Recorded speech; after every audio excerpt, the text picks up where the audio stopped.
छत्रपती शिवराय, हिंदू हृदय सम्राट, शिवसेना प्रमुख माननीय बाळासाहेब ठाकरे, आपल्या राज्यघटनेचे शिल्पकार भारतरत्न डॉक्टर बाबासाहेब आंबेडकर स्वर्गीय महासाहेब यांना अभिवादन करतो। आपल्या पक्षाचे पक्षप्रमुख आणि महाराष्ट्र राज्याचे माजी मुख्यमंत्री आदरणीय उद्धवसाहेब ठाकरे, आपले युवा सेना प्रमुख आदित्यजी ठाकरे आज व्यासपीठावर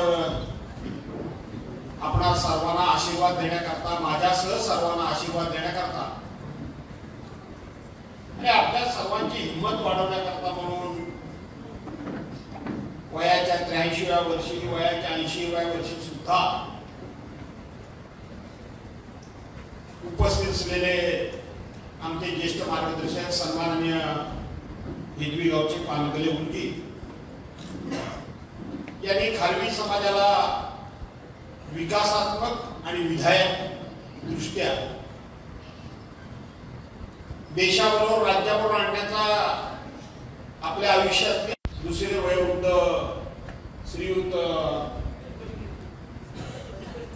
संतोषजी नेटके, व्यासपीठावर उपस्थित असलेले आपल्या जिल्ह्याचे संपर्क प्रमुख श्रीयुत सजीवजी बेटकर, जिल्हा परिषदेचे माजी अध्यक्ष आणि युवा सेना कोर कमिटीचे सदस्य विक्रांत जाधव, आपला गुहागर विधानसभा मतदारसंघाचे मुंबईचे संपर्क प्रमुख श्रीयुत प्रकाशराव महाडिक, तालुका प्रमुख सचिन बाई, आमचे मित्र आणि आरपीआयचे नेते आणि ज्यांचे विचार तुम्ही ऐकले असाल ते ऐकल्यानंतर आपल्या सर्वांची खात्री झालेली आहे की डॉक्टर बाबासाहेब आंबेडकर यांच्या कोणाचे नाव घेऊ, कोणाची नको नाव घेऊ, तुम्ही कधी आला मग बघितलं तुम्हाला अगदी नगराध्यक्ष, पूर्वीच्या नगराध्यक्ष असतील, आमचे दुसरे नगराध्यक्ष असतील आणि गुहागर विधानसभा मतदारसंघाचे मुंबईतून खास आजच्या मेळाव्याला आलेले माझे तरुण सहकारी महेश गोळकर असतील, अनिल रांगाणे असतील, अनिल पुळे असतील, रवी कदम असतील, आणखी कोण असे बरेच आमच्या हरीश कोताड असतील, मुंबईतून खाली वर्ष झालेला नाहीये। आपण तालुक्यामध्ये जाऊन सर्वांचे आभार मानले, मुंबईमध्ये आपण मीटिंग घेऊन सर्वांचे आभार मानले आणि त्यानंतर आपण सगळी मंडळी कामाला देखील लागलो। मध्यंतरी आपण एक मेळावा घेतला आणि त्याच्यामध्ये गावागावातले शाखा प्रमुख हे शाखा उभी राहणार नाही आणि म्हणून शाखा प्रमुख पुन्हा एकदा तो शाखा प्रमुख या आमच्या काळातला शाखा प्रमुख असा आपण उभा करायचा आणि म्हणून आपल्या गुहागर विधानसभा मतदारसंघाचे एक शाखा प्रमुखाचं शिबिर सुद्धा दिवसभरात आपण घेतलं आणि म्हणून या दरम्यानच्या काळामध्ये देशामध्ये सुद्धा खूप काही घडामोडी घडल्या आणि त्यातल्या त्यात महत्वाची घडामोड घडली एक म्हणजे नुकतंच देशामध्ये सिंदूर ऑपरेशन झालं। काय झालं सिंदूर ऑपरेशन? हे सिंदूर ऑपरेशन हे झालं की 22 एप्रिलला काश्मीरमध्ये पहलगाम जिल्ह्यामध्ये 26 पर्यटकांना मारलं गेलं। 26 पर्यटकांना मारलं गेलं आणि त्या पर्यटकांना शोधून त्यांचा जात धर्म विचारून त्यांना मारण्यात आलं आणि ते मारल्यानंतर त्याचा बदला घेण्याकरता म्हणून सिंदूर नावाचं ऑपरेशन करण्यात आलं। त्याला सिंदूर हे नाव देण्यात आलं। का देण्यात आलं? त्याला नाव देण्यात आलं की ज्या 26 पुरुषांना मारलं ते 26 पुरुष कोणतरी मुलगा आपल्या आईला फिरायला घेऊन गेला होता, परिणामात त्या आईच्या देखत मारला। कोणाचा तरी नवरा हा तिच्या पत्नीच्या देखत मारला, कोणाचा तरी भाऊ हा तिच्या देखत मारला एक तर 16 एप्रिलला एका नवदाम्पत्याचं लग्न झालं होतं, 16, 17, 18 आणि 22 तारखेला ते काश्मीरला फिरायला गेले होते. त्या 22 तारखेला लग्न होऊन अवघ्या 4 दिवसामध्ये तिच्या नवऱ्याला तिच्या घरात गोळ्या घातल्या गेल्या. आणि तो फोटो तुम्ही बघितला असाल. सिंदूर ऑपरेशन करण्याचे बॅनर लागले आणि त्या ऑपरेशन मध्ये ती नववधू आपल्या नवऱ्याचं डोकं घेऊन मांडीवर घेऊन रडते, आक्रोश करते. आक्रोश करून करून तिच्या डोळ्यातलं पाणी संपलं आणि ती खिन्न मनानं आपल्या नवऱ्याच्या आपल्या मांडीवरचं नवऱ्याचं प्रेम एकटक बघते. हे फोटो त्या ठिकाणी लावले गेले आणि राज्यकर्त्यांनी, केंद्र सरकारने, विशेष करून भारतीय जनता पार्टीनं ऑपरेशन सिंदूर म्हणून त्या ठिकाणी त्या ऑपरेशनला तिथं नाव दिलं. सिंदूर हे नाव का दिलं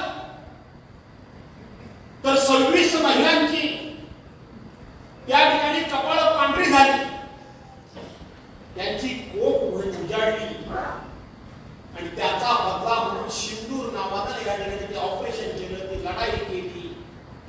बांधवांनो, भगिनींनो, आपण लगेच भावनिक होतो, आपण लगेच भावनेच्या आधी जातो. महिला सुद्धा लगेच म्हणतात की बरं झालं मेल्याला धडा शिकवली, बरं झालं मेल्याला धडा शिकवली. आठवा 2012 साली ज्यावेळेला 2012 साली 2014 साली हेच आपल्या देशाचे पंतप्रधान नरेंद्र मोदी हे जगाला पंतप्रधान पदाचे उमेदवार म्हणून या देशामध्ये प्रचाराला बाहेर पडले आणि त्यावेळेला ते भाषण करत होते. तत्कालीन पंतप्रधान कैलासवासी डॉक्टर मनमोहन सिंगांना प्रश्न विचारत होते, काँग्रेस सरकारला प्रश्न विचारत होते की हे अशारित्या आले कसे. या देशातली प्रत्येक संस्था, कारवाई करण्याची प्रत्येक एजन्सी, रॉ सारखी संघटना असेल, सीबीआय सारखी संघटना असेल, मिलिटरी सगळे असेल, सीआरएफ असेल, पोलीस दल असेल, सगळं तुमच्या ताब्यात असताना हे येतात कसे. आज देशाचे पंतप्रधान, या देशाचे पंतप्रधान म्हणून 11 वर्ष या देशाचे पंतप्रधान आहेत. आपण कुणी त्यांना हा प्रश्न विचारू नये की तुम्ही देशाचे चौकीदार आहात. मी पंतप्रधान नाही तर मी चौकीदार आहे. अशा पद्धतीच्या त्यांनी घोषणा केल्याने तुम्ही सुद्धा सांगितलं की देशाला एक चौकीदार पंतप्रधान मिळाला आहे. आज ऑपरेशन सिंदूर झालं. ऑपरेशन सिंदूर झालं. मला वाटतं 10-20 तास सुद्धा का 7 तास का काय 30 मिनिटं काय 30 मिनिटं की 20 मिनिटं फक्त चाललं आणि ते बंद करण्याची घोषणा कुणी केली. अरे कुणी केली. गारपेसाचे बसणार असेल ना तर पक्ष उभा नाही करणार. तुमच्या अंगामध्ये सळसळतं रक्त पाहिजे आणि म्हणून घोषणा केली. अमेरिकेचे राष्ट्राध्यक्ष डोनाल्ड ट्रम्प यांनी केली. काय सांगितलं डोनाल्ड ट्रम्प यांनी की आम्ही व्यापार बंद पाडू म्हणून सांगितलं आणि आपल्या देशाच्या पंतप्रधानांनी ते युद्ध बंद केलं. तुम्हाला सांगितलं पाहिजे. थोडा उशीर होतोय, ऐकायचं ना की नाही ऐकायचं. तुम्हाला सांगितलं पाहिजे. मला परवाच्या दिवशी लोकसभेमध्ये 16 तास सिंदूर या विषयावर पार्लमेंटमध्ये चर्चा झाली. देशाच्या पंतप्रधानांनी राज्यसभेमध्ये उत्तर दिलं नाही, फक्त लोकसभेमध्ये उत्तर दिलं. काय शिव्या दिल्या. नेहमीप्रमाणे या देशाचे माजी पंतप्रधान पंडित जवाहरलाल नेहरूंना शिव्या दिल्या. 1964 साली गेल्या 60-61 वर्ष झाली. आज ते त्यांना शिव्या देत नाही. इंदिरा गांधींना रोज शिव्या देतात, त्या दिवशी दिल्या. 1984 साली त्यांना कोणी झाला, त्या जाऊन असताना 41 वर्ष झाली. राजीव गांधींना शिव्या दिल्या, ते जाऊन आज 33 वर्ष 34 वर्ष झाली. 34 वर्ष झाल्यानंतर सुद्धा, 60 वर्ष झाल्यानंतर सुद्धा तुम्ही नेहरू, गांधींना आणि काँग्रेसला फक्त शिव्या देणार. तुम्ही देशाला उत्तर दिलं पाहिजे. उत्तर दिलं पाहिजे. ह्या सगळ्या यंत्रणा तुमच्या ताब्यात असताना संपूर्ण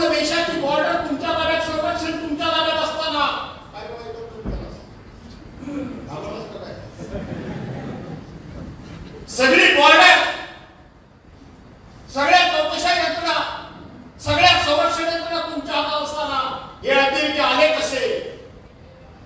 काँग्रेसला प्रश्न तुम्ही विचारत होता, हे अतिरेकी आले कसे? हे आले ते इतके दिवस राहिले कसे? इतके दिवस राहिल्यानंतर 26 लोकांना मारेपर्यंत एकही तिथं पोलीस किंवा एकही सीआरपीचा जवान किंवा एकही सैन्याचा जवान 1.5 तास ती माऊली आपल्या नवऱ्याचं प्रेत मांडीवर घेऊन सुन्न मनाने फक्त आणि फक्त बसले. त्या 1.5 तासामध्ये एकही कसा काय पोलीस किंवा एकही विलिंगचा माणूस कसा पोहोचू शकला नाही. चौकीदार म्हणून तुम्ही देशाचं रक्षण करण्याच्या योग्यतेचे आहात कसा? 1.5 तासामध्ये कोण गेला नाही, का गेला नाही? देशाला तुम्ही फसवताय की ही लाईन किंवा हा रस्ता किंवा हे शहर उघडं केलं, ओपन केलं ते आम्हाला माहिती नव्हतं. 2च दिवस अगोदर माहिती फक्त हे उघडं केलं, साफ होत आहे. 2च दिवस जर ते शहर त्या ठिकाणी ओपन केलं असेल किंवा पर्यटकांकरता खुलं केलं असेल तर तिथे एवढी दुकानं आली कुठून? तिथं वडापावच्या, भजीपावच्या, भेळच्या गाड्या आल्या कुठून? तिथं खाण्यापिण्याकरता हॉटेल आली कुठून? तिथं लोकांना फिरण्याकरता घोडा आला कुठून? घोडे आले कुठून? याचा अर्थ ते शहर नेहमी गजबजलेलं होतं. शहर नेहमी गजबजलेलं होतं. आपण बघितलं की त्या ठिकाणी जी लढाई झाली, जी म्हणतात लढाई झाली, ते पर्यटक आले. फक्त 26 माणसाचा उल्लेख केला जातो, पण 27ाचा जो घोडेवाला होता त्या घोडेवाल्यानं हे पर्यटक आमचे पाहुणे, हे पर्यटक म्हणजे आमचे हे पर्यटक म्हणजे आमचे पाहुणे आहेत. आणि पाहुणे असणे म्हणजे आमच्याकडे पाहुणा आलेला आपला देव आहे. आमचं पोट पाणी ह्यांच्यावर चालतं. आमची पोराबाळांचे शिक्षण असेल, आमच्या पोराबाळांची पोट भरण्याचं काम या अतिथींकडे होतं, या पर्यटकांकडे होतं. यांना मारू नका. कोण होता तो विरोध करणारा एकमेव होता आणि तो मेला, तो मुस्लिम समाजाचा तरुण होता. हे मला या ठिकाणी सांगितलं पाहिजे. त्याच्याबद्दल मात्र कोण बोलायला तयार नाही, त्याचा उल्लेख कोणी करायला तयार नाही. 26 माणसं मेली, याचा बदला घ्यायलाच पाहिजे. आमचा आज हाही प्रश्न आहे की ते मारणारे गेले कुठं? ते आले कसे? ते कुठून आले? मारल्यानंतर ते गायब कुठं झाले? जमिनीत गडप झाले का काय? हवेत उडाले की काय? का आणखी कुठं पाताळात गेले, का आभाळात गेले, का नाहीसे झाले? काय झालं?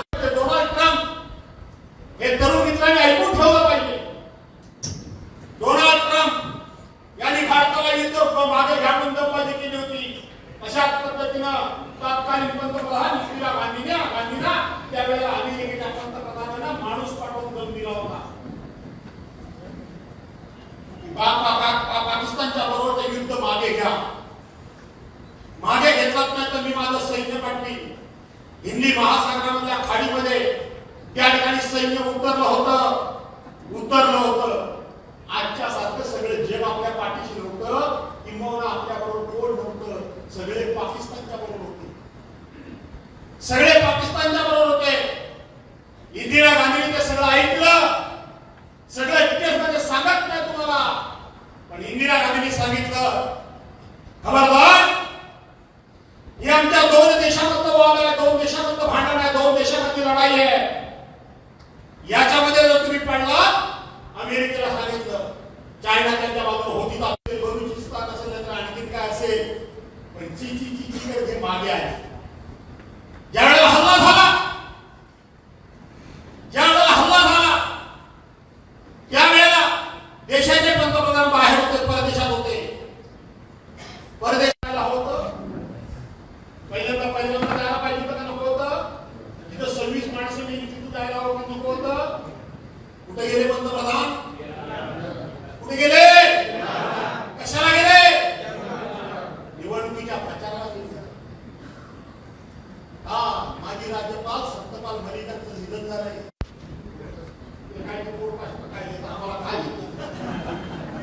त्याच्यावर लिहून ठेवलंय, ह्या देशाच्या कशा पद्धतीने देशाचं वाटोळ लावलं हे त्यांनी मारण्यापूर्वी लिहून ठेवलं. पहलगामला 40 आपले जवान गेले, ते ह्यांच्या चुकीमुळे गेले, हे तेव्हा त्यांनी सांगितलं की ह्यांच्यामुळे 40 जवान एका वेळेला गेले.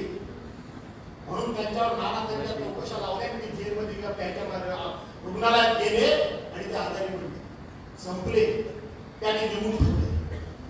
भावनिकाने जाऊ नका. ही घटना घडली फार गंभीर आहे, गंभीर आहे. मुसलमान हिंदू हिंदू करून करून मी कोणाचाही याकडे कौतुक करत नाही. शोधून शोधून मारलं, शोधून शोधून मारलं. मला धन्यवाद दिले पाहिजे देशातल्या 143 किंवा 140 कोटी जनतेला.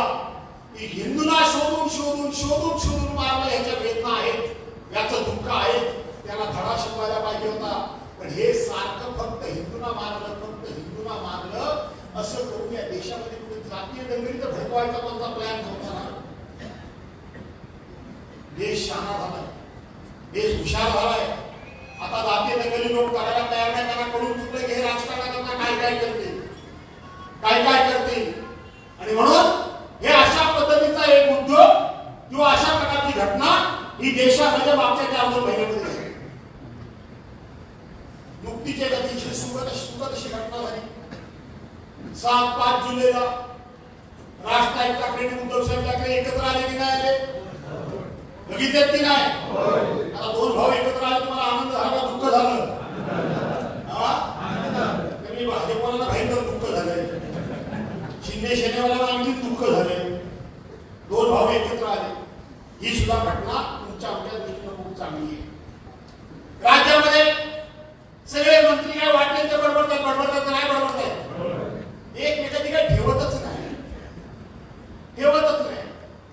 एकमेकाला काय वाटेल ते बोलताय. तू माझा बाप का मी तुझा बाप, मी बाप का तुझा बाप. रोज आपला एक बाप कोणाची शोधायच्या मागे काम चाललंय. घरच्या बापाची अवस्था काय होत असेल ती तुमचं तुम्हाला माहिती. आईला काय होत असेल ते तेव्हा माहिती. काय मी भाषा करत नाही. आता राहिला प्रश्न आज या ठिकाणी जे आपण आलोय तो 27 तारखेला एक पक्ष प्रवेश झाला. त्या संदर्भात आपण सगळे एकत्र आलो. आज सगळे बरोबर काय झालं त्या पक्ष प्रवेशामध्ये? मी पत्र काढलं, सगळ्यांची भाषण अतिशय उत्तम झाली. खरं तर तुला भाषण काय करायची गरज नाही, पण आज मी जरा जास्त बोलणार आहे. बोलू का नको बोलू? कंटाळले काय? कंटाळ्याचं कारण काय? जे कोणी सत्य करता गेले काय म्हणाले? आम्ही सत्य करता गेलो. खास करून नेत्रा ठाकूर म्हणाल्या आणि ते आमचे हे महेश काटेकर म्हणाले, बरोबर आहे ना, नाव खरं घेणार नव्हतो. विलास वाघे म्हणाले, समीर लिंगणकर म्हणाले. आणि ते नुसतं ते पावसाळ्यात भोंगणारं कुत्र आहे तिकडे काही लक्ष द्यायची गरज नाही. त्याला असं वाटतं कोणाला तरी भोंगलं किंवा कोणतरी आपल्याला बिस्किट घाली. मी काय बिस्किट घालणार नाही, मी दगडच घाली, बाकी काही करणार नाही. आणि म्हणून काय म्हणाले की भास्कररावांनी आम्हाला खूप न्याय दिला, विकासाचं काम अजिबात आमच्याकडून शिल्लक राहिले नाही, करोड रुपयाची कामं केली. बोलले की नाही बोलले? त्यांनी आम्हाला सन्मानाची वागणूक दिली. बोलले की नाही बोलले? मग गेलात का? कशा करता गेला? आणि म्हणून मी त्या पत्रामध्ये म्हटलो वार्ता करता गेले, त्यांनी पुढचं गेले की आम्ही सत्य करता गेले. याच सांगतो तुम्हाला, आज 17 सप्टेंबरला सुप्रीम कोर्टाचा निकाल लागणारच आहे. जी उद्धव बाळासाहेब ठाकरेंची, मूळ बाळासाहेब ठाकरेंची शिवसेना फोडली, तिचा निकाल याच्यापूर्वीच लागायला होता. 60 दिवसाच्या आत लागायला पाहिजे होता, पण 3 वर्षात लागला नाही. जे गेले त्यांचा पायगुण असा असेल की ती शिवसेना पुन्हा उद्धव बाळासाहेब ठाकरे गेली.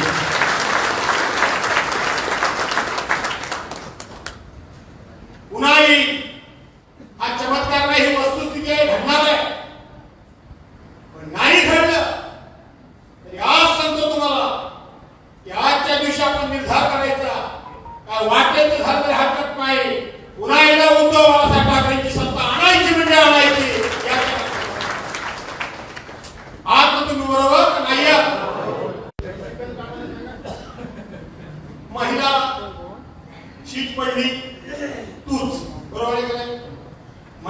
ओबीसी पडली तूच, महिला ओपन पडली तूच, पुरुष पडला तूच, ओबीसी पुरुष पडला तूच, ओबीसी ओपन पुरुष पडला तूच.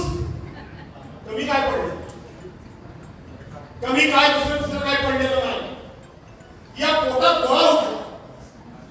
आता रिझर्वेशन पडले ते पुरुष पडले, बरोबर आहे की नाही? आता रिझर्वेशन बाबतीत पडेल ते भाग वेगळा, पण आता पडले ते पुरुष पडले. या भागात रिझर्वेशन काय पडले ते पडले. पण जर पुरुष पडलं तर या वेळेला दोन माझ्याकडे वाटणी तरी होती. आणि म्हणून तू जो मगाशी डायलॉग बोललास, काय म्हणत असते गुरुविन म्हणून, काय गुरुविन काय म्हणत असते? ज्यांनी पोहायला शिकवलं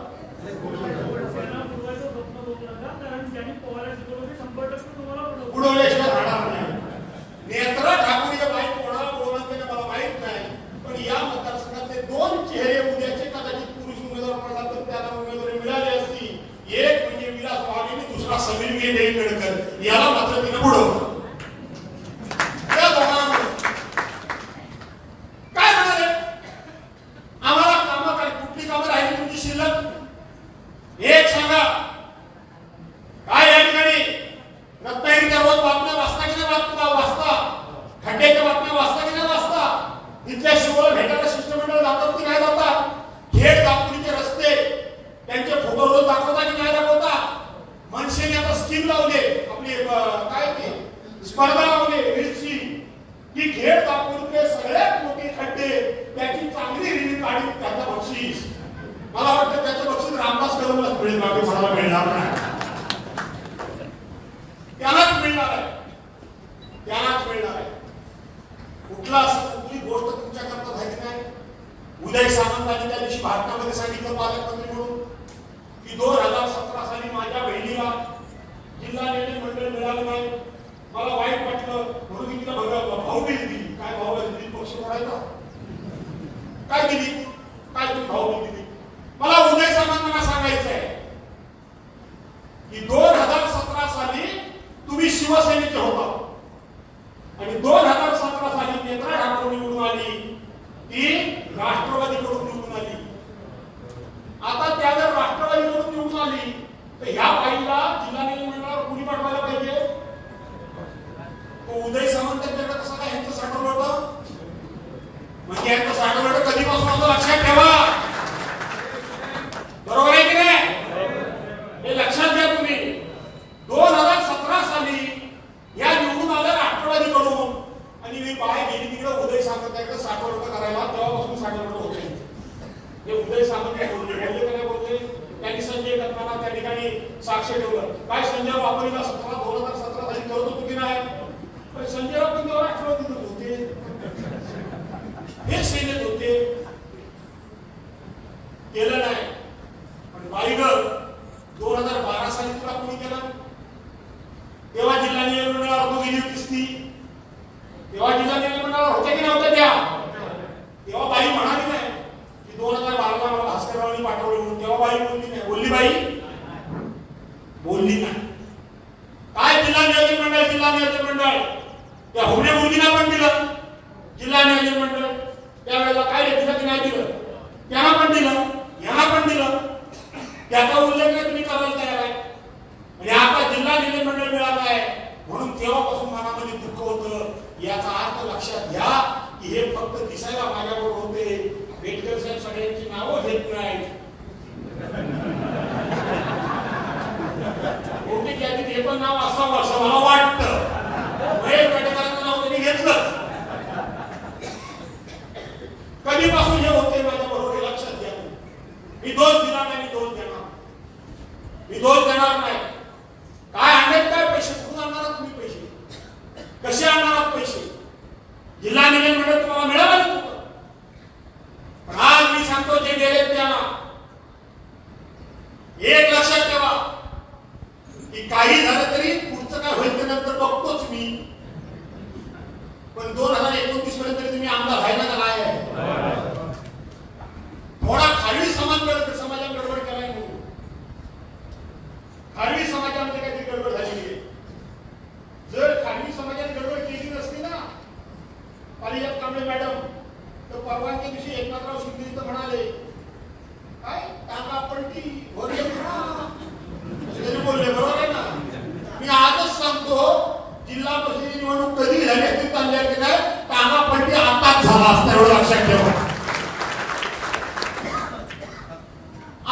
झाला असता. काय सांगितलं मला? हे दोघे पती पत्नी भेटायला गेले, मला सांगितलं. मला भेटायला गेले, मला कानावर घालायला गेले. तुम्हाला कळलं पाहिजे, कळायला पाहिजे का नको? मी ऐकून होतो. महेश नाटेकर यांच्या बैठका होत चालल्या, इकडे जायचं तिकडे जायचं, हे त्यांचं चालू आहे. विचारायचं कसं?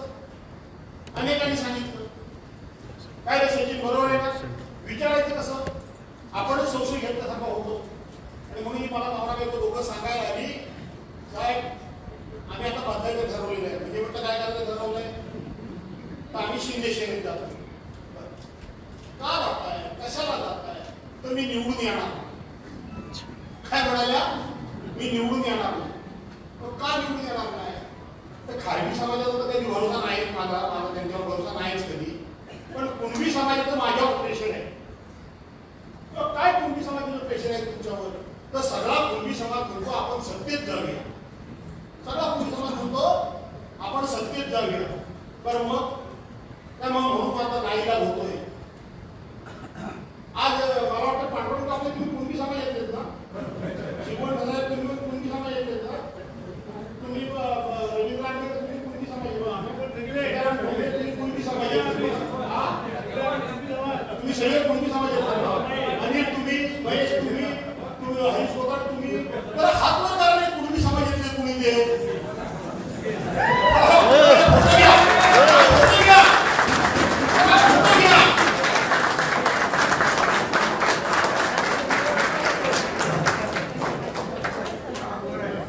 मारुती घोडेकरला मी साखरेच्या मारुती घोडेकरला मी इथं आव्हान देतो. तुमचा मेसेज मी वाचलाय. तुमचा मेसेज मी वाचलाय. तुम्ही सगळ्यांना मेसेज पाठवला. विशेष करून खारवी समाजा, मी सगळा कुणबी समाज हा आता भास्करांना सोडायला निघालेला आहे. तो बरोबर राहायच्या तयारीत नाही. आणि म्हणून नेत्रा ठाकूरचं नेतृत्व सगळ्या कुणबी समाजाने आता स्वीकारलंय. बापरे, सगळ्या कुणबी समाजाचं नेतृत्व नेत्रा ठाकूरचं स्वीकारलंय. आणि भास्कर तो घाबरले क्या मला मी कामतोय. एक लक्षात ठेवा, मला गर्व नाही. मी कधी मोठेपणा केला नाही, अजिबात नाही. पण भल्या भल्याला मी जे सांगतो ते तुम्हाला सांगतो, शेवटच्या क्षणापर्यंत भास्कर तो पाठ जमिनीला लावणार नाही.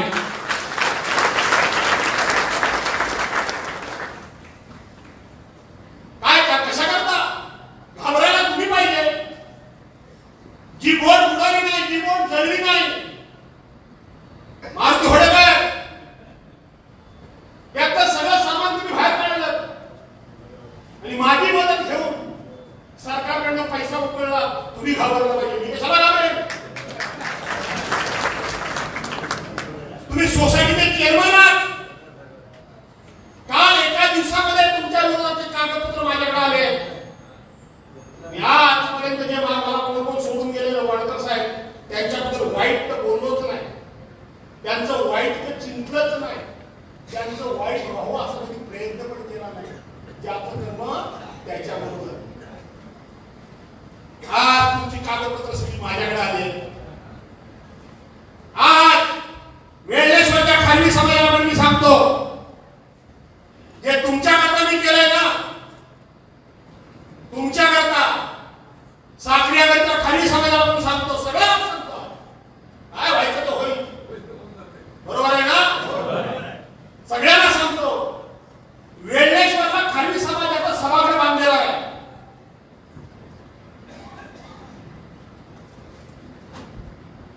बांधलेला आहे ना वेळेश्वरचा खारवी समाजाचं?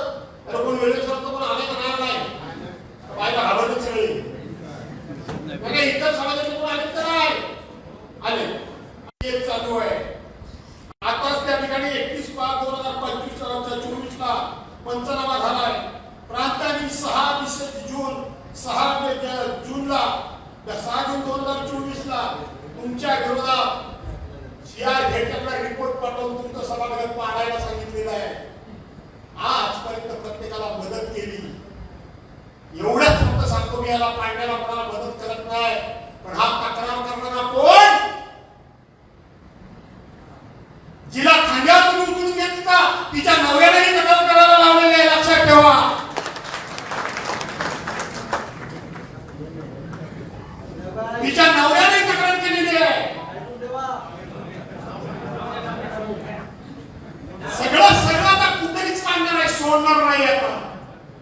कोणाचंही वाईट चिंतन नाही. आता वाईट करायचं ना, आज कॅमेरा सांगतोय. आज ते हॉटेल, तो बंगला दिसला असता काय जागेवर तरी पुढे कर कोणी केलं नाही. सगळं मेहरबानी नाही केली. मी माझ्या सहकार्यांच्या पाठीमागे मी उभंच राहिलं पाहिजे. त्यांच्या अडीअडचणीला प्रसंगाला मी उभंच राहिलं पाहिजे. कोणाला कोणाला सत्तेची मस्ती सांगतात आणि कोणाला सत्तेची भीती सांगतात. घाबरायचं त्याला मी आज सांगतो या ठिकाणी, महाराष्ट्राच्या इतिहासामध्ये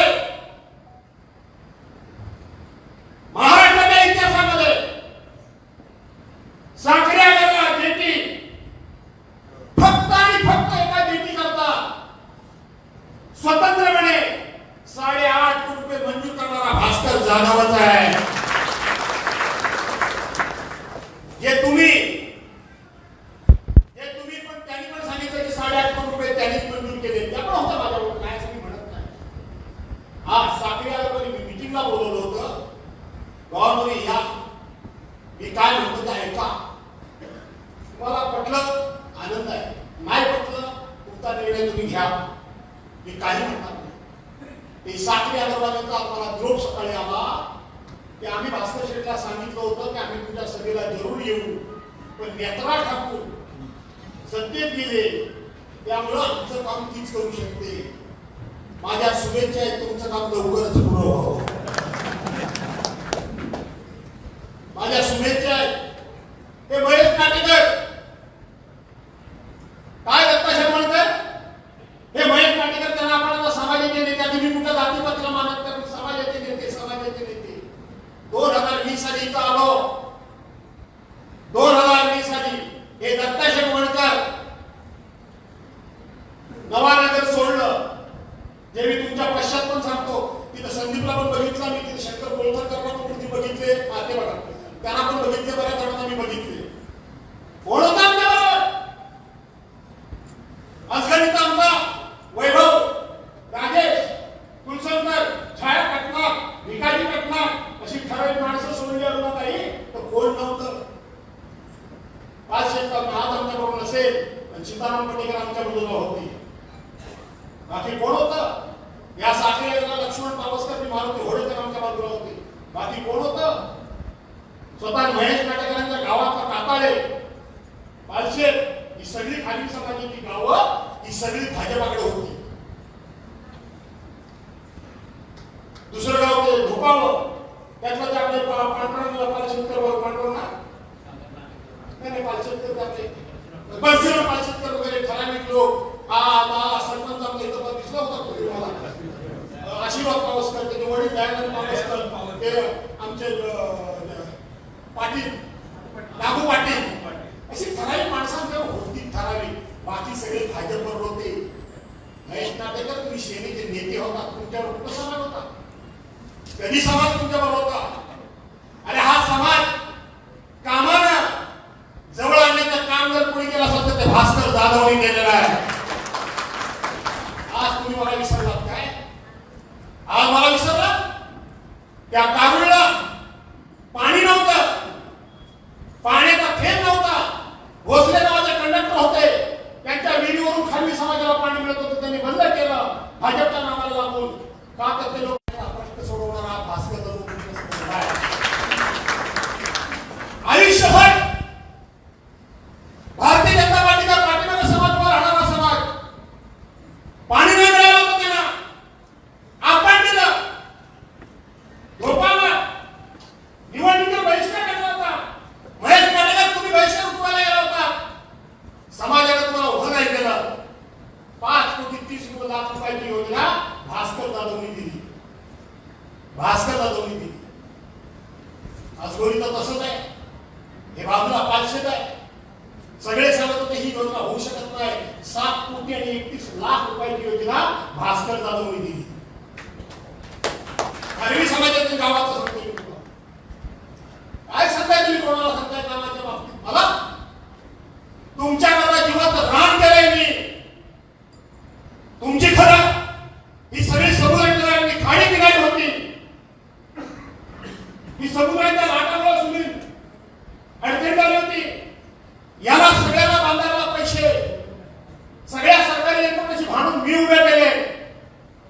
मी केले. तुम्हाला मुंबईला घेता मूल्यांकनाशी दत्ताजी वडकर करत होते.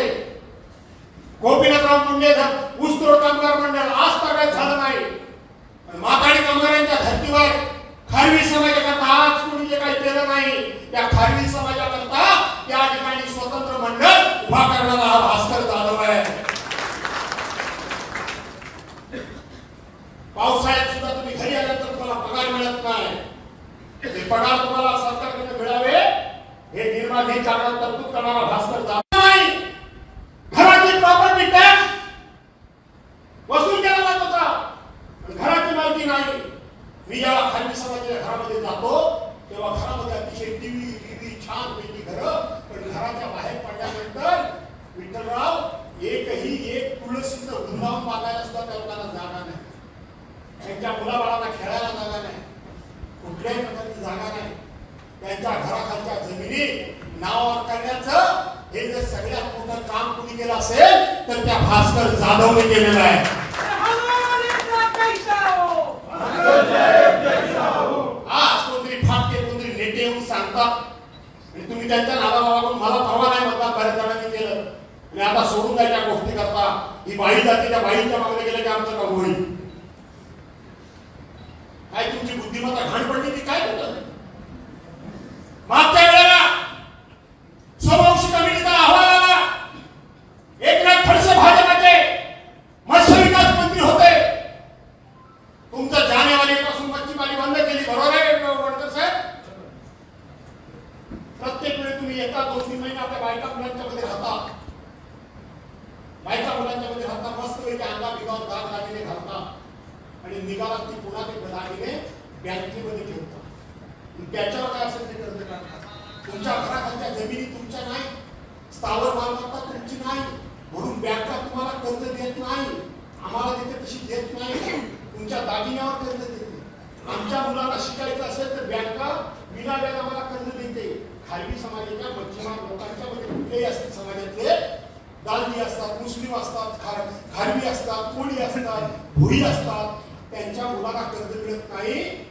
त्यांच्या घराखालच्या जमिनी जाग्यावर करून त्यांना सुद्धा आमच्या बरोबर हक्क मिळवून देण्याचं काम ह्या भास्कर जाधवनी केलेलं आहे. लक्षात ठेवा, कोणी नाही. 732 कोटी रुपये सर्व आहे. तुमच्या ह्या विचारवंतांनी ऐकलं पाहिजे किंवा खारवी समाजाच्या लोकांना ऐकून चालला नाही. गुहागरमध्ये प्रत्येकाचा काय काय केलं ते मी सांगू शकतो. 732 कोटी रुपये एनसीडीसीच्या प्रकरणातून बोटी बांधण्याकरता वेगवेगळं साहित्य घेण्याकरता सरकारकडनं कर्ज मिळतं ना अण्णा. त्यातला एक हिस्सा हा राज्य सरकारचा असतो, एक हिस्सा असतो केंद्र सरकार. टप्प्याटप्प्याने पैसे मिळतात. तुम्ही पूर्वी त्याच्या बोटीला आकडे पुरवायचे, आता बंद केलं वाटतं. आणि अचानकपणे 2014 पासून भारतीय जनता पार्टीचं सरकार केंद्रामध्ये, राज्यात देवेंद्र फडणवीस सरकार आल्यापासून खारवी समाजाला एनसीडीसीचं एकही प्रकरण मंजूर झालं नाही. बँकेचं कर्ज घेऊन झालं, घोड्या अर्धवट बांधून झाल्या, बँकेच्या कर्जाचं व्याज सुरू झालं, पण सरकारने पुढचे हप्ते न दिल्यामुळे सगळे अडचणीत आले. हाच माझा मुलगा म्हणून सांगत नाही, हा विक्रांत मी अजित दादाचा मी परवा 4 शब्द सुनावले असले तर त्याच्यावर आम्ही बैठक घेतली आणि तिथं आम्ही निर्णय करून घेतला की सगळ्यांची कर्ज तुम्ही माफ करा. सरकारनं मी लढलो. काय कोणी केला? कुठल्या सक्तीच्या गोष्टी करता? कोणाला सक्तीच्या गोष्टी शिकवतो तुम्ही? भास्कर दादा हे आपण केलं. विकास विकास विकास हे आले हे रस्ते काय होते एक काळ. कुठला रस्ता खराब आहे? गेल्या 3 वर्ष तुम्हीच सांगता की 3 वर्षात ह्या सरकारने पैसे दिले नाही. बोलले का ते? तरी सुद्धा सगळी बाजू चांगली कामं झालेली आहेत का नाही झाले काय? इथं आल्यानंतर राजू मेंढरांनी भाषण केलं, उमरे गुरुजींनी भाषण केलं, महेश नाटेकरांनी भाषण केलं. काय भाषण केलं? आमच्या भागात रोजगार आणा. काय आणा? आमच्या भागात म्हणजे लोकांना नोकऱ्या मिळतील. त्याच्यावर उदय सामंतांनी उत्तर दिलं. पत्रकारांना तुम्हाला उत्तर दिलं काय? तुम्ही प्रिंट मीडिया ह्याच्याकडे लक्षात राहत नाही. दिलं. त्याच्यावर एकनाथराव शिंदे उपमुख्यमंत्र्यांनी त्याच्यावर उत्तर दिलं. अरे दिण्यापेक्षा तुम्हाला ते हसले कुतकुत करून तुमच्या बुद्धिमत्तेबद्दल, तुमच्या अभ्यासाबद्दल आणि तुमची विचार करण्याच्या कुवतीबद्दल ज्यांनी भाषण केली त्यांच्यावर ते हसले. ते म्हटले असेल काय झाली कुवतीची माणसं भास्करराव मोठी केली का माहितीये? आठवा तो दिवस 16 सप्टेंबर 2024, 16 नोव्हेंबर 2024 हे एकनाथराव शिंदे आणि हे सगळी मंडळी राजेश बेंगांच्या प्रचाराकरता गल्लीवर हायस्कूलच्या मैदानावर सभा झाली. काय सांगितलं उदय सामंतांनी? मी उद्योग मंत्री म्हणून तुम्हाला सांगतोय. आता परवा त्याला भारीच तुच्छ केलं काय ते माहिती आहेत ना? नाही लक्षात आलं तुमच्या कोणते? त्यांनी म्हटलं एक पत्र दिलं आणि या भागात भास्कररावांनी ती एमआयडीसी मंजूर केली होती, ती मी एका क्षणात रद्द केली. त्याचं हे पत्र काय हुशार माणसं असतील बघा. हे आता रोजगार म्हणून सांगतात. अरे तुमच्या सभेमध्ये त्यांनी तुमची एमआयडीसी रद्द केली, ते मराठे मला जसे म्हटले असतील मी तुमची एमआयडीसी रद्द केली म्हणून राज्य विधानात तुम्ही जास्त मतं दिली, तुम्हाला कशाला एमआयडीसी आली? बोलतील का नाही बोलतील? एमआयडीसी रद्द केली ना त्यांनी, दिली केली का नाही केली? त्यांच्याकडे मागतात. ही तुमच्या बुद्धिमत्तेची टीम करावी लागते. मला विचारायला आहे तुम्हाला, हा सगळ्या क्षेत्रामध्ये मी संघर्ष करत असतो. काय बघितलं या हेदवकरमध्ये तिथे येऊन ते सभा घेतात. त्या हेदवकरमध्ये हेदवकरांना मी प्रश्न विचारतो. सगळा हेदवगाव माझ्या बाबतीत बाई बरोबर गेलाय, नेत्राबाई बरोबर ना? मला हे विचारायचं आहे, अरे ह्या फेजवीमध्ये एकाच गाडीमध्ये माणगावमध्ये अपघातामध्ये 9 माणसं मेली ना? मेली का नाही मेली? एकाच गावात त्यातली एका कुटुंबातली 8 माणसं मेली आणि एक ड्रायव्हर होता तो दुसरा म्हणजे कुणबी समाजातला होता. हे वाटतं आणखी मराठा समाजातले होते. अरे तुमच्यापैकी एकानं तरी प्रश्न विचारला काय? एकनाथराव, आज आम्ही भास्कर दादांना सोडून येतोय. त्या भास्कर दादांची भाषणं आम्ही विधानसभेत ऐकली, विधानसभेच्या बाहेर ऐकली. राजकारणाकरता म्हणून राजकारणाकरता विरोध करा, पण आमच्या गावातली, आमच्या समाजातली, आमच्या वाडीतली, आमच्या नात्याबद्दलची 9 माणसं एका गाडीमध्ये ऍक्सिडेंट मध्ये मेली. तुम्ही 1 रुपया मदत केला नाही. बाकीच्याला तुम्ही सरसकट 5-5 लाख रुपये आलेला मदत करा. भास्कर जाधव विरोधी पक्षातले असतील, पण शेवटी ही माणसं मेली आणि आम्ही तुमच्या पक्षात येतोय. त्याचे पैसे कोणी द्यायची विचारलं कोणी? माझी चूक आहे? मी यांच्याबरोबर लढलो? मला विचारलं नाही विठोबा फणसकरांना. अतिशय प्रामाणिक माणूस, शब्दाचा पक्का माणूस. बाकीच्यांचा मला विश्वास होता, पण विठोबा फणसकरांचा मला विश्वास होता. मला विश्वास आहे. मला विचारायचं आहे, दशरथ नाटेकरची मान तोडली जपानी लोकांनी. नवीन नाटेकर मान तोडली, त्या नेपाळी लोकांनी अक्षरशः मान तोडली. तो मान एक तुकडं आणि ते मानेचं रक्त आणि त्यावर पाणी घेऊन त्याने आंघोळ केला. तो माझ्या हातातला होता? तो खाली होता का? तो माझ्या समाजातला होता? तो कोण होता माझा? जीवावर उदार होऊन परवाच्या अधिवेशन मध्ये सुद्धा त्या रवी नाटेकरला न्याय मिळावा म्हणून भास्कर जाधव भांडत होता, कोण दुसरं भांडत नाही. का विचारलं नाही व्यासपीठाच्या मंत्र्यांना? का विचारलं नाही? त्याला नाही मंत्र्यांना परवाच्या दिवशी याच मतदारसंघातला कारुंडा खाटी समाजाचा माणूस आई एकविराच्या दर्शनाला गेला. दर्शन करून तो बिचारा गाडी पळवत होता. हा, काय नाव तुमचं? कुठलं गाव? या सामान्य माणसाला कळलं कसला विकास, कुठला विकास करताय?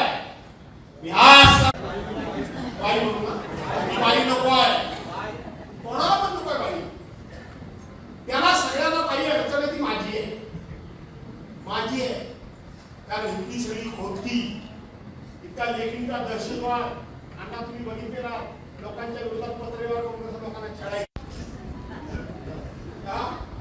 बरोबर आहे. कोणाला माहिती आहे कोणाला गेली भेटायला अरे कोणाला भेटायला गेली कोण रामदास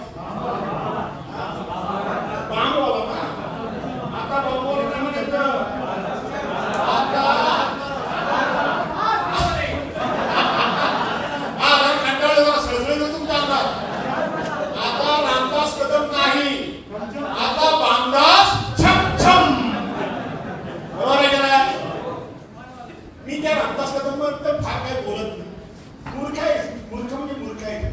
येणार आहे त्या डोक्यावर परिणाम झाला माहिती आहे का तुम्हाला.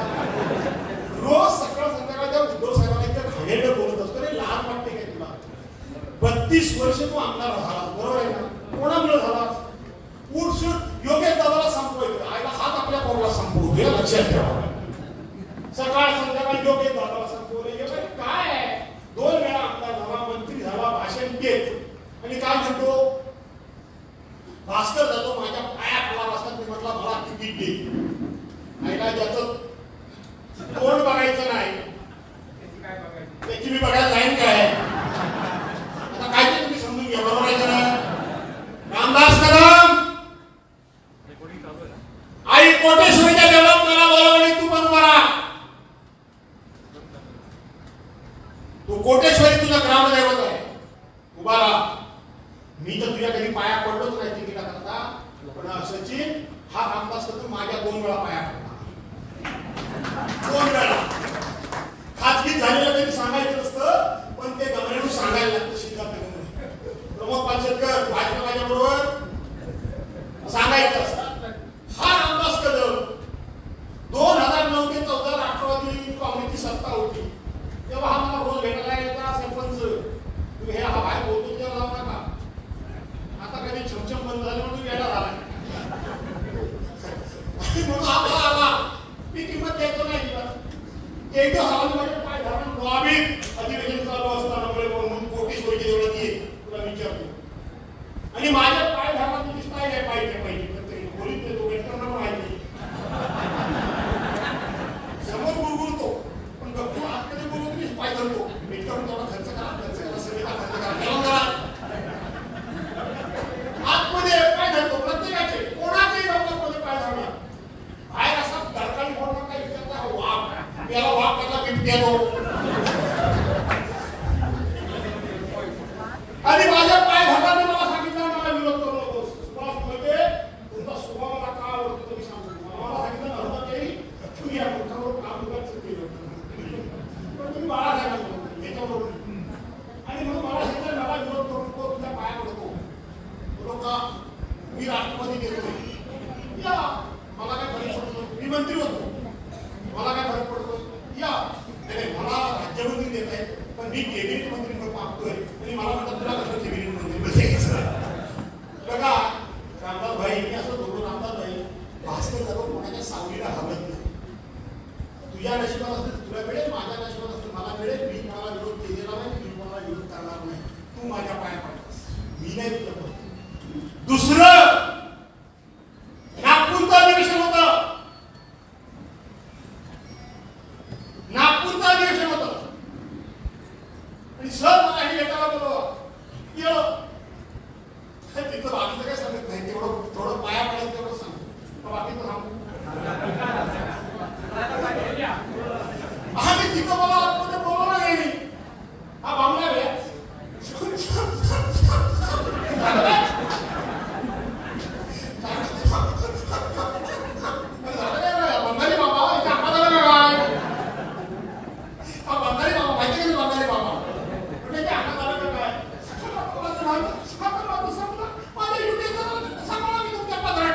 माझ्या पाया पडलास मी तुझ्या नाही पडलो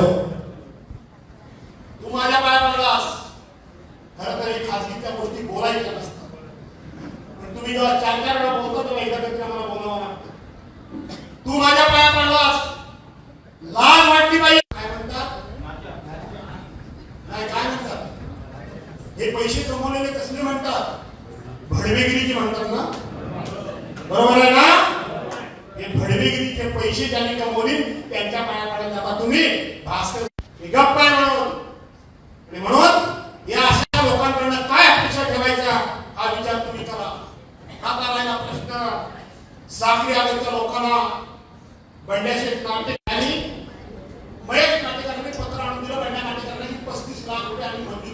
तुमच्या रस्त्याला कधी आणून दिलं? 23 तारखेला पत्र आहे. पक्ष प्रवेश कधी झाला? 27 तारखेला. बरोबर विचारला तो इथं विचारतो बांधाऱ्याच्या कडेने तुम्हाला 35 लाख रुपये पाहिजे. बांधारा कधी झाला? या भास्कर जाधवने जर करोडो रुपये खर्च करून जर बांधारा बांधला नसता तर कडेने रस्ता झाला असता काय तुम्हाला? झाला असता? तुम्हाला दुनिया वेडी बनवते ती बनवा. हे वेल्डेश्वर समुद्र किनारी प्रतिबंध बांधारा बांधायचा आहे. त्याची इस्टिमेट कॉस्ट आहे 1,82,02,129. आपण आणली त्याची सगळी कागदपत्र आपण पूर्ण केली. 7,53,लाख आणि 493 पेज रॉयल्टी टेस्टिंगची 6 लाख नाही. त्याची किंमत आहे 2,95,00,000 69,474 रुपयाचा बांधारा आपण मंजूर करून आणला. त्याचे काम सुरू आहे. आपण पुरावा तुम्ही पुढे गेला मंजूर नेत्रा ठाकूर तुम्ही दाखवा पुरावा. 2 दिवस तुम्ही गेला तर 2 दिवसानंतर सांगताय की हे मंजूर करून आणलं. विरोधात जायचं म्हटलं ना ही कामं 4-2 वर्ष तरी होऊन जाणार नाही. लक्षात ठेवा. जर उद्या विरोधात केलं कोणाचीही सत्ता असू दे पण हे सगळं करत असताना तुम्ही मला मत परवा दिलीत नाही तरी पण मी काम चालू ठेवलं, बंद केलं नाही. हेदवी हेदवकर गाजाभाऊ हेदवकर रोज यायचा 3,60,00,000 रुपयाचा बांधारा. 22-25 फेब्रुवारी 2022 मला मतदान न करता सुद्धा मी दिलं त्यांना. 2019 त्यांनी मला मतदान केलं होतं. 2024 मतदान केलं. अशी अनेक कामे आपण करोड रुपयाची मंजूर केली. तुम्हाला आज सांगतो धार्मिक समाजाने जर धोका दिला नसता किंवा दिला नाही अजून दिला असं मी म्हणणार नाही. बाई तुला निवडून यायची भीती तर सोड तर तू उभी राहायचं मग धाडत नसतं केलं. शेवट तुला थांबून उभं राहायचं धाडत नसतं केलं. पण आली निवडून आली निवडून काय फरक पडणार आहे रे? 4 वर्ष आमदार कोण आहे अजून पुढचा मीच आहे ना. आणि समजा नाही आली निवडून तर जे तिच्या मागे जातात त्यांना आधार कोणाचा? ती निवडून आली तरी माझ्या लोकांना माझा आधार आहे का नाही? आणि ते निवडून नाही आली तर आधार कोणाचा आहे? आणि म्हणून समज जाव सुधर जा. जे गेले त्यांना मी एवढंच सांगतो झालं ते झालं. काही लोक तणावपणे झालं इतके समजलं आहे. निवडून आल्या तरी माझ्या लोकांच्या पाठीमागे खंबीरपणे मी उभा राहणार आहे. निवडून नाही आल्या तर तुमच्या पाठीमागे कोणी उभं राहणार नाही. लक्षात ठेवा. आता तुमच्या मी अतिशय मार्मिक उदाहरण दिलं. त्यांच्या जिल्हा परिषद गटातली 3 गावं आमच्या अतुल लांजेकरांचं, आमच्या अजय चव्हाणचं, सरपंच अंकिता चव्हाण आलेले आहेत त्यांचं आणि दुसरं कुठलं आणि ते देवगरीवर तिकडं काही फिरलीच नाही. तिकडं उद्या निवडून आली नाही तर फिरेल तुमच्याकडे परत फिरेल काय? फिरणारच नाही. आणि म्हणून जिल्हा परिषद पण आणायची, पंचायत समिती पण आणायची ना काय आणायची? त्यातून जर नाही आणायची आणि तुम्हाला जर पहिल्यासारखं स्वतः जर स्वतःच्या वटीवर जाऊन बसायचं असेल तर त्याला मी तरी काय करणार? मी काहीच करू शकत नाही. मला काहीच काय चिंता करायची नाही. त्याच्या कशी मला कधी येत नाही येणार नाही. हाय मला परवा दिली पण हाय का नाही पोरगा म्हणून पोरगा पण वाटला नाही मला नाही वाटलं का करायला. प्रत्येक जिल्हा परिषद पंचायत समिती निवडणूक आल्या पेटून उठा. मला माझ्या पूर्वीच्या काळासाठी तर शिवसेना उभी करायची आहे. करायला सहकार्य गावागावांचा शाखा प्रमुख ऍक्टिव्ह झाला पाहिजे. गावागावांमध्ये तालुका प्रमुख बोर्ड लागले पाहिजे. शाखेचे बोर्ड पूर्वी असायचे का नाही असायचे? का नाही? पाठीशी उभे राहा. मी तुमच्या पाठीशी उभा आहे. गावाला पडवू पाहिजे. पडव्याचे काही भंडारी समाजाचे लोक आले त्यांना पक्ष प्रवेश करायचे करूया. काही शाखा प्रमुखांना त्या ठिकाणी हे द्यायचं आहे. मी बोलायचं होतं पूर्वी मास्तर शाळेत शिकवायचे छडीवादी छमछम. हा छमछम 2 वेळा